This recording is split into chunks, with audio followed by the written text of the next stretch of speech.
Hello everyone, welcome back to my channel. ఇవాళ నేను గాజర్కా హల్వా చేయబోతున్నాను. అది కూడా ఢిల్లీ క్యారెట్స్తో. అది వింటర్లో అయితే చాలా బాగా దొరుకుతుంది. సో ఎలా చేద్దామో చూద్దాం రండి. నేనైతే నార్మల్ పద్ధతిలోనే ఫస్ట్ అయితే గీలో డ్రై ఫ్రూట్స్ వేయించుకున్నాను. ఆ డ్రై ఫ్రూట్స్ అన్ని తీసి పక్కన పెట్టుకొని అదే గీలో కొంచెం ఒక హాఫ్ స్పూన్ గీ యాడ్ చేసేసి గాజర్ తురుముకున్నదంతా వేసి వేయించాను అనమాట. పచ్చి వాసన పోయేదాకా వేగాలి. ఒక్కటి గుర్తుపెట్టుకోండి ఫ్రెండ్స్, పచ్చి వాసన పోయేదాకా వేగాలి కానీ వాటర్ మాత్రం పోయొద్దు బాయిల్ అవ్వాలని. జస్ట్ ఆ మూత పెట్టేయండి.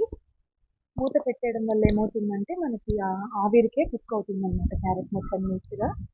సో సిమ్ చేసేసి స్టవ్ మూత పెట్టండి.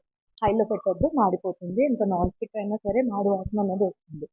సో బాగా క్యారెట్ కుక్ అయిన తర్వాత కొంచెం చుట్టూ ఘీ వదులుతుంది అనమాట. అప్పుడు boiled milk, thick cream, full cream milk add చేయండి. సో యాడ్ చేసినప్పుడు బాయిల్డ్ మిల్క్ కాబట్టి మిల్క్ పోయింగానే విత్ స్టార్ట్ బాయిలింగ్ అనమాట, like as shown in the image. So మధ్యలోకి వచ్చేసి పాలంతా బాగా బాయిల్ అవుతుంది. సో వాటర్ వేయకుండా చేస్తున్న దానివల్ల ఫుల్ థిక్నెస్ అనేది బాగా తెలుస్తుంది అనమాట. క్రీమీగా ఉంటుంది తినడానికి. కోవా యాడ్ చేయకపోయినా కూడా పర్లేదు. అప్పుడు ఏదైనా మీకు ఇష్టం ఉంటే కోవా కూడా యాడ్ చేసుకోవచ్చు. సో ఈ ఢిల్లీ క్యారెట్స్ అడ్వాంటేజ్ ఏంటంటే షుగర్ చాలా తక్కువ యాడ్ చేస్తున్నాను. హాఫ్ కప్పే వేస్తున్నాను, 2 కప్స్ గాజర్కి. సో చాలా స్వీట్నెస్ ఉంటుంది దాంట్లో. ఆర్టిఫిషియల్ స్వీట్నర్ యాడ్ చేయకపోయినా చాలా స్వీట్నెస్ ఉంటుంది. సో ఈ షుగర్ వేసేసాక మీకు కొంచెం సేపు షుగర్ అంతా లీవ్ చేయాలి వాటర్ని. సో షుగర్ వాటర్ లీవ్ చేసేదాకా వదిలేయాలన్నమాట. లాస్ట్లో ఇంకా బాగా కుక్ అయిపోయిన తర్వాత కాడమం పౌడర్ వేయాలి ఫ్లేవర్ కోసం.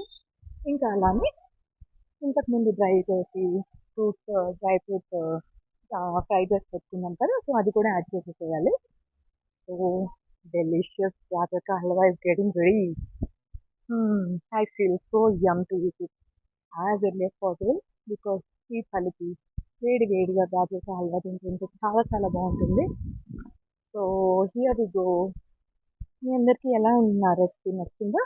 నచ్చినట్లయితే మీకు కామెంట్ చేయండి. అలానే నా ఛానల్ ఫస్ట్ టైం చూస్తున్న వాళ్ళైతే సబ్స్క్రైబ్ చేసుకోండి. Thank you for watching my video. By bye friends.